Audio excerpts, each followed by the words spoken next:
समोर बसलेले जे काही मॅनेजर आहेत ह्यांच्यापैकी 99% लोकांचे मोबाईल बंद आहेत।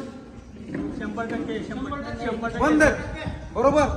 त्यांनी फोन नाही उचलल्यामुळे काय होतो, सगळा उद्रेक होतो। तो उद्रेक माझ्यापर्यंत येतो, माझ्यापासून एसपी साहेबाकडे जातो आणि एसपी साहेबापासून यांच्यापर्यंत येतो, बरोबर भाऊ। आपण चळवळीत काम करतो, लोक आपल्याकडेच येतात, बरोबर। आता सगळ्याच्या भावना, डॉक्टर हरकुट साहेबांची भावना मी समजू शकतो, त्यांच्यावर काय बेतले। हरकुट साहेबांसारख्या 1000 केस येतात, कारण मी प्रत्येक मराठवाड्यामध्ये प्रत्येक ठिकाणी गेलो, प्रत्येक जण ह्यांना संपर्क साधू शकत नाही। आपण चळवळीत काम करतो, आपल्याकडे 100 लोक येतात, आपणही त्यांचं समाधान करू शकत नाही। आपण फक्त लीड करू शकतो आणि लीड करून ह्यांच्यापर्यंत येऊ शकतो।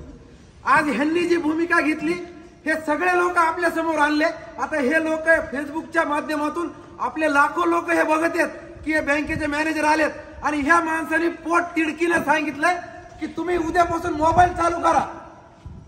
ह्यांनी मोबाईल चालू जर केले तर आपले ठेवीदार व्हायबल होणार नाहीत, बरोबर। व्हायबल होणार नाहीत। ज्या काय अडचणी आहेत, थोडा त्रास तुम्हालाही होईल, मी सांगतो। तुम्हाला लोक शिव्या देतील, तुम्हाला लोक धमक्या देतील, परंतु ठेवीदार एवढा जागरूक आहे, त्यांना स्वतःच्या सगळ्याला आया बहिणी येतात, प्रत्येकाला कुटुंब आहे, तुमच्या जीवावर कुणी येणार नाही।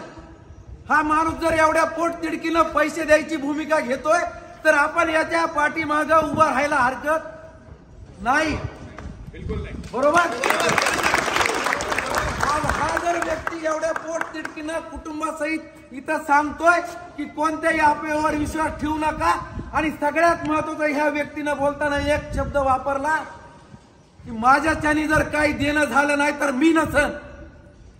हा माणूस कोण सांगतो, ज्याच्यामध्ये द्यायची नियत आहे, आणि ह्या माणसामध्ये द्यायची नियत आहे म्हणून वारंवार आपल्या सोबत यायला लागले। आजही त्यांनी सांगितलं की 16 तारखेला परत आपल्याला भेटायचंय। पहिल्यांदा आम्ही यायचो तर 10 लोक घेऊन यायचो, बरोबर आहे का। इथं आलेल्या लोकांना माहित असेल, आज आपण इथं 50 जण आलो। आल्यानंतरही त्यांनी व्यवस्था व्यवस्थित करून 50च्या अगेन्स्ट मध्ये त्यांच्या बँकेचे मॅनेजर इथं बोलवले, सगळ्यांसमोर त्या मॅनेजरला सूचना दिल्या। आता उद्यापासून त्या मॅनेजरचे फोन चालू होतील, ज्या काही शक्य होतील त्या बँका देखील उघडायला सांगा।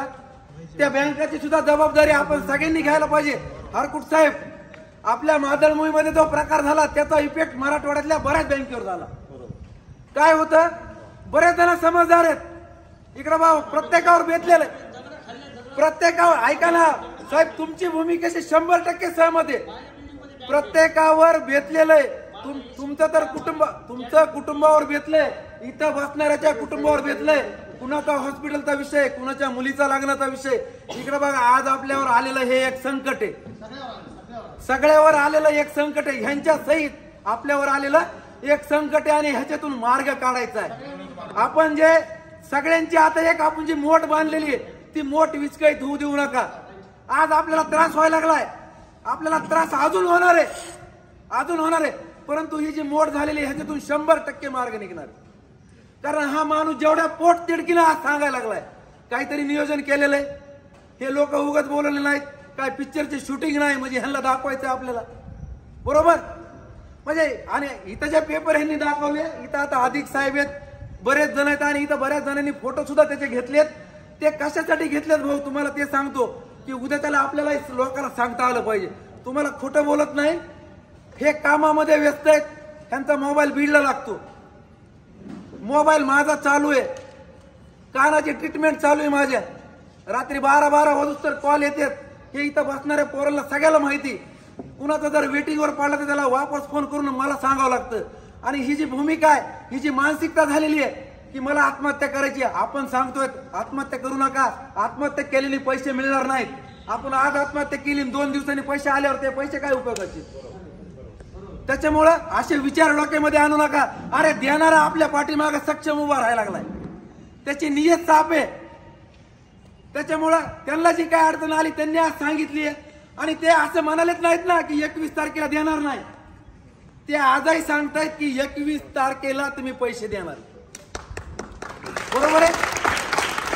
16 किंवा 17 तारखेला परत ते आपल्याला म्हणतात की बसायचंय, 16-17 तारखेला जे काही त्यांच्या बीजीचे जे काही अजून विषय राहिलेले आहेत ते आपल्या समोर अजून मांडणार आहेत। आणि साहेब 16-17 तारखेला परत ह्या तुमच्या लोकांना परत एकदा बोलवा. हे सुद्धा चेक होते की ह्यांचे मोबाईल चालू आहेत का बंद आहेत. सगळं वाटोळ तुमचं अर्ध वाटोळ ह्यांच्या फोनमुळे झालेले. कुणाचाच मोबाईल चालू नाही ह्यांच्यापैकी. आणि तुम्ही जेवढ्या पोट तिडकीला सांगितलं साहेब, ह्याच्यातले अर्धे बसलेले कुणाचे माझे नातेवाईक आहेत, इथं बसलेल्या लोकांचे नातेवाईक आहेत. तुम्ही जे सांगितलं की ह्यांचे लग्न होत नव्हते साहेब, 100% खरंय की बीडमध्ये रोजगार निर्माण तुम्ही करून दिला. परंतु साहेब आज कुठे ग्रुप मला ज्ञानराधा अडचणीत आली आहे आणि त्याच्यातून तुम्ही मार्ग काढायला लागलात, तर ह्यांची सुद्धा तुम्हाला तेवढी साथ भेटली पाहिजे. आम्ही एक शिष्टमंडळ ठेवीदार म्हणून तुमच्या बरोबर आहे. एक शिष्टमंडळ आणि ठेवीदार म्हणून आम्ही तुमच्या बरोबर आहेत. गेल्या वेळेसही तुम्हाला सांगितलं होतं, जिथं तुम्हाला बँक उघडायला प्रॉब्लेम येत असेल तिथं आम्ही 5-5 लोकांचं शिष्टमंडळ तयार करू आणि बँकेच्या बाहेर आमचे लोक उभा करू. पहिल्या दिवसापासूनच पळून गेलाय. ऐका, इकडे बघा, तुम्ही जे गप बसलात का, मूग गिळून गप बसलात का, त्याच्यामुळे ह्या माणसाला त्रास आहे. अरे तुमच्या कोणत्या ना कोणत्या 3 टाइमच्या जेवणामध्ये 1 टाइमचं जेवण ह्या माणसामुळे नाही. ठीक आहे ना, कुणी पाटला असतील, कुणी वशिल्याने लागलेले असतील. मी तुमच्यावर राग व्यक्त करत नाहीये. आज जी वेळ आलेली आहे, आज हे माझा परळीचा भाऊ हरकुट साहेब जे पोट तिडकीनं त्याच्या व्यथा मांडतात, हे प्रत्येकाच्या कुटुंबामध्ये हे चाललेलं आहे. परंतु आपल्याला ह्याच्यातून मार्ग काढायचा आहे. ह्याच्यातून मार्ग जर काढला तर आपण सगळं सुरळीत चालणार आहे. आणि साहेब आम्हालाही वाटत नाही की तुम्ही डुबलं पाहिजे. तुम्ही परत एकदा उभा राहा. परत तुमच्या पाठीमागे सगळे ठेवीदार उभा राहतील. फक्त दिलेला तारीख, दिलेली वेळ 19-20 झालेलं चालल. तुमचं वाटप तुम्ही 1 टाइम 2nd टाइम टप्पे पाडता ते बी आम्हाला चालल. परंतु साहेब तुम्ही दिलेली तारीख काय फक्त टाळू नका. तुम्ही जे म्हणले आपल्या डोक्यावरून चाललंय ते सगळं त्यांचं मी मोजक्या शब्दामध्ये सांगितलं आणि त्यांनी पोट तिडकीने सांगितलं.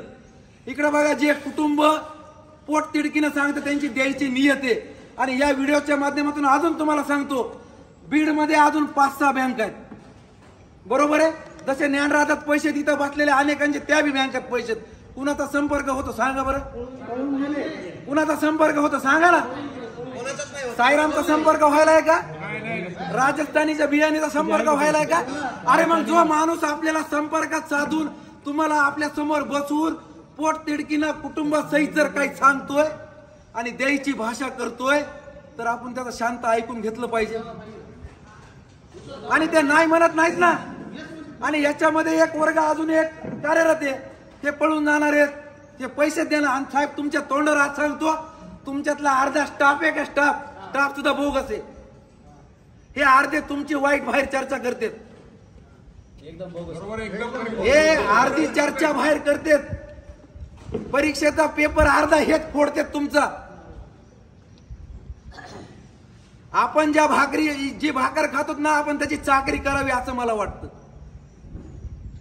माझ्यावर अनेक आरोप चालू आहेत, पण मी पोट तिडकीला सांगतो, हे माझं जे मित्रमंडळ आहे का, माझ्या मित्रमंडळाचे पैसे बँकेमध्ये, माझा 1 रुपया तुमच्या बँकेत नाही. परंतु तुमच्यासारखं सामाजिक काम मी करतो. आज मला सुद्धा राजकारण होतं, प्रचार होता, मी कुठल्याही कुणाच्या व्यासपीठावर गेलो नाही. कारण माझ्यासाठी सगळ्यात महत्वाचा विषय, मी मराठवाड्यात फिरलो, बीड जिल्ह्यातल्या प्रत्येक गावात गेलो. कारण ही जी व्यथा बघितली ना हरकुट साहेब, ही प्रत्येकाच्या मनातली व्यथा आहे. प्रत्येकाने आपल्या मुलीच्या लग्नासाठी यांच्या बँकेत पैसे ठेवलेले आहेत. 10 लाख जर ठेवले तर 10,000 व्याज आल्यावर त्याचा किराणा आणून त्यांचं घर टामटूम चलत होतं. बरं, ते 10 लाख रुपये भरलेले 10 वर्ष बी झालेले आहेत. 10 वर्ष या माणसाने व्याज दिलेलं आहे, हे बी विसरता कामा नये. आणि आता काय झालंय, संकट सगळीकडूनच आलंय. मग त्या संकटाला आपण सगळ्यांनी आता एकत्र झालं पाहिजे. आणि मी असं बोलल्यानंतरही खाली कमेंट येतात, की बाबा हा माणूस असं कसं बोलायला लागला. अरे मी आता या व्हिडिओच्या माध्यमातून सांगतो, जो माणूस आपल्याला बोलतोय, जो माणूस आपल्या समोर यायला लागलाय आणि जो माणूस पैसे देतो म्हणतोय, त्याच्याशी आम्ही सन्मानानेच बोलणार. आणि त्याच्या कुटुंबाचा आणि त्याच्या परिवाराचा आम्ही आदर करणार. कारण आम्हाला सुद्धा आया बहिणी आहेत.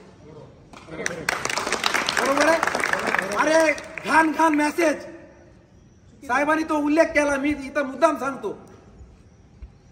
आपल्याकडे माझ्या माहितीनुसार 18 ते 22 ग्रुप आहेत.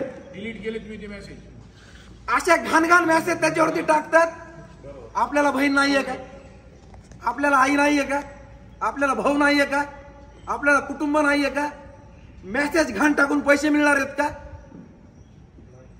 प्रत्येकाच्या भावना खूप म्हणजे जसं हरकुट साहेब म्हणले, जसा माझा परळीचा भाऊ म्हणला, भाऊ सगळ्यांच्या वेदना तशाच येतात. परंतु आता आपण मनामध्ये कुठला विचार न आणता हा माणूस 8-10 दिवसावर आपल्याला पैसे द्यायची भाषा करतो.